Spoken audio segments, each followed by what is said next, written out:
It is 7:15 a.m., and I already feel like I have run a marathon. Good morning.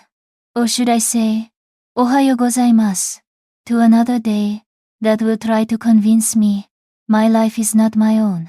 You see the makeup, the perfectly pressed blouse, the careful effort? It takes me almost an hour every morning to achieve this.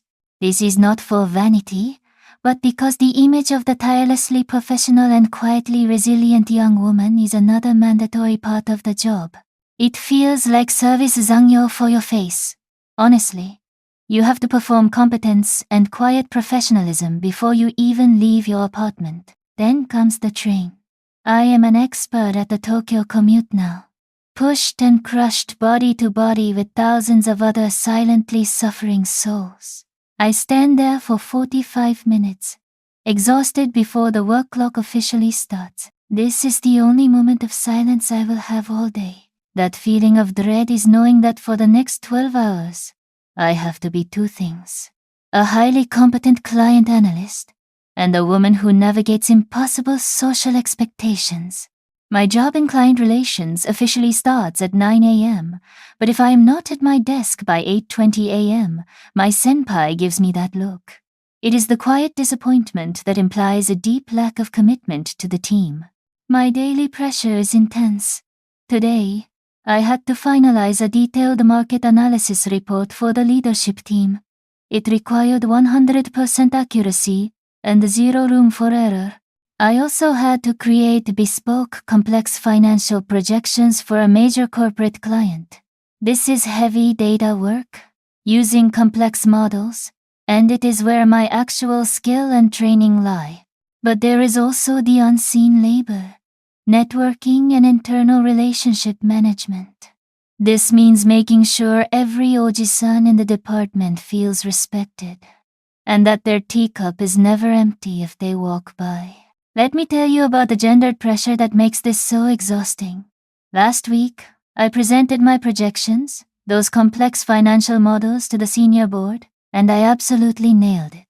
Yet, the very next day, the general manager asked me to coordinate the entire end-of-quarter nomikai. He told me, Satori-san is very good at taking care of people, and we need a woman's touch for a good party.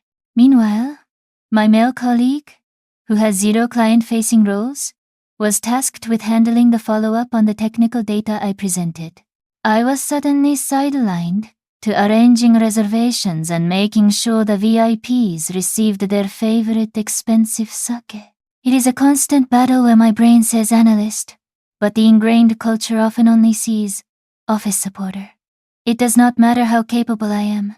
The mandated social role is always lurking, waiting to pull me away from my actual job. The clock hits 6 p.m., and the official workday is over. You know what happens? The office lights stay on, and everyone keeps typing. This is the overtime trap. This is the moment the real work begins. The work where you are proving your commitment to the company. Because the company has tight budget control, we are pressured to log out officially at 6 p.m. but then stay until 8 p.m. or 9 p.m. This is Service Zangyō, unpaid overtime. If I, as a woman, am the first one to pack up and leave right at 6 p.m., the implication is that I do not care about the team, or that I am prioritizing my trivial personal life over my professional duty. So, I stay. I stay to do things that have minimal value, like cleaning up old files, reorganizing common areas, or preparing the next day's schedule. It is low-value labor, but it is high-obligation labor.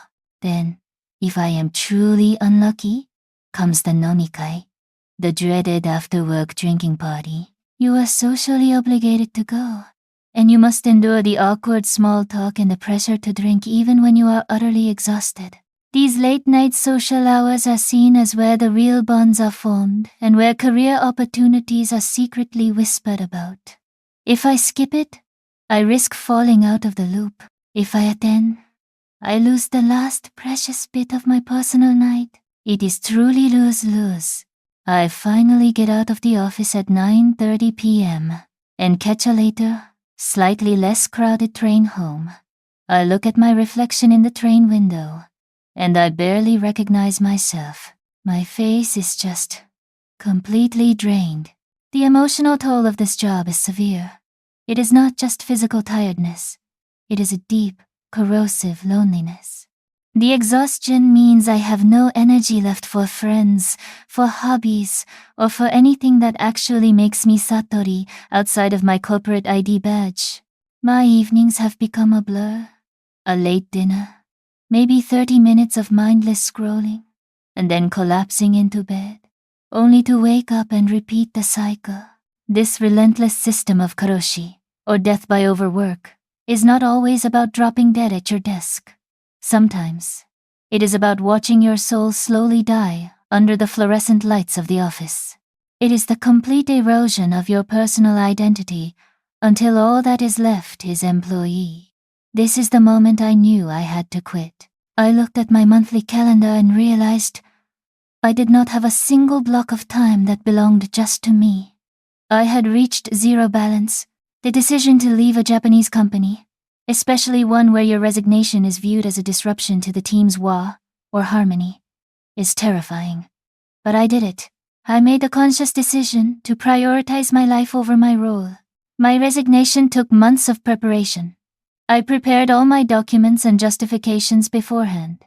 You must be firm and use the official HR process. I cited personal health reasons as the primary factor, which is often the easiest path to avoid lengthy emotional discussions with your management. Remember, you have legal rights. The notice period is usually 2 weeks to a month. If your company tries to hold you, remind them of labor laws and document everything. Critically, know your rights regarding unused paid leave, or UQ.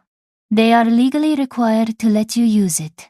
When I searched for a new job, I actively stopped looking for the same type of high-pressure corporate role. I only sought out work from home or fully remote positions within smaller, more flexible foreign companies. I focused on companies that value the deliverables and the results, not just the seat time and the silent endurance. My skills were valuable. I just needed a company that saw past the gendered expectations. I leveraged my finance background but transitioned into technical writing and consulting. This allowed me to control my hours and use my analytical brain without the accompanying social burden of the old office. My new work-life balance is absolutely non-negotiable. If you are a woman, whether you are foreign or Japanese, and you are watching this and feeling this deep double exhaustion, the exhaustion of work, plus the exhaustion of societal performance, please know that you are not alone. Your exhaustion is valid. Your desire for a life outside of work is valid. Quitting a Japanese company does not mean you failed. It means you chose to live. I want to hear from you now. Have you faced this kind of gendered pressure in the Japanese corporate world? Have you had to quit a job to finally reclaim your life? Please share your story and your survival tips in the comments below. Let us make this community a safe space to talk about the reality behind the polished veneer of Japanese business. Do not forget to like this video, subscribe to the Japan Exit, and hit that notification bell. I will see you next time, hopefully with a little more sleep. じゃあね。